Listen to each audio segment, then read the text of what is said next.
Hey, salut à tous, bienvenue pour votre 15e vidéo de la 15e case du calendrier de l'Avent et nous sommes le 15 décembre. Ah oui, j'ai déjà dit ça dans la vidéo d'hier, mais comme vous avez pu le voir, la vidéo d'hier était un petit peu compliquée. Non, je rigole, j'ai fait exprès hier. J'avais pas du tout mangé de champignons. C'était un petit peu comme la vidéo du chocolat. Je voulais essayer de voir si j'avais vraiment l'air d'avoir mangé un champignon. Donc on est le 15 décembre. Il reste exactement 10 jours avant Noël et 9 jours avant le réveillon, le 24. Il faut être prêt pour ce fameux repas du réveillon de Noël. Et ce que je vous propose, c'est de voir ensemble quelques techniques pour se préparer pour ce repas de Noël. Avant de commencer, j'aimerais vous présenter mon meilleur ami pour ses préparations du repas de Noël. Tadam!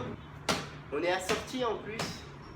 Première chose, pour être bien prêt et pour anticiper ce réveillon, il faut limiter la casse. C'est-à-dire garder une bonne forme physique. Ce que je vous propose pour limiter la casse et conserver un minimum votre silhouette, c'est de faire quelques abdos, du gainage, etc. Alors avec votre meilleur ami, c'est très simple. Vous vous asseyez dessus, comme ça, voilà.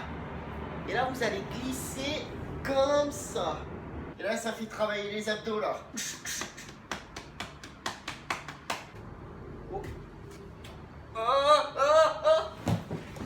Bon.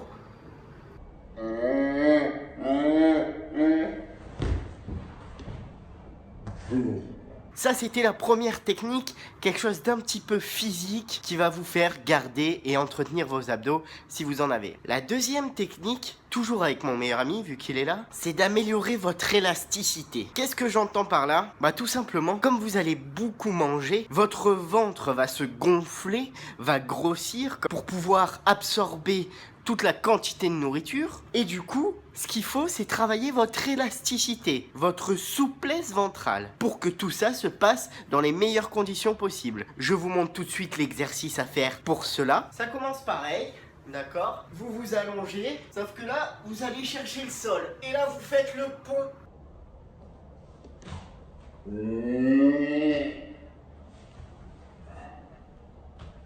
Tout va bien. C'est physique, hein?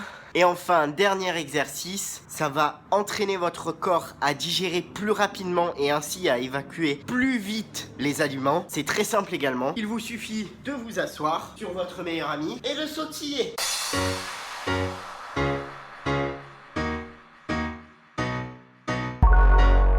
De cette manière, vous l'aurez compris, en sautant de haut en bas, vous stimulez votre organisme. Parce que quand tu sautes, quand tu atterris, bam, ça tasse.